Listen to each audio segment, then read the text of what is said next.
You ask Tiger to solve. This deals with linear equations with one unknown. The final result is s equals -1/2.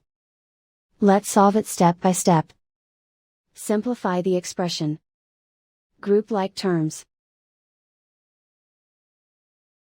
Simplify the arithmetic. Group all constants on the right side of the equation. Subtract 3 from both sides.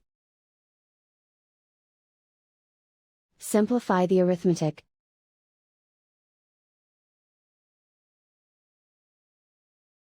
Isolate the s. Divide both sides by 6. Simplify the fraction. Find the greatest common factor of the numerator and denominator. Factor out and cancel the greatest common factor. And so the final result is s equals -1/2.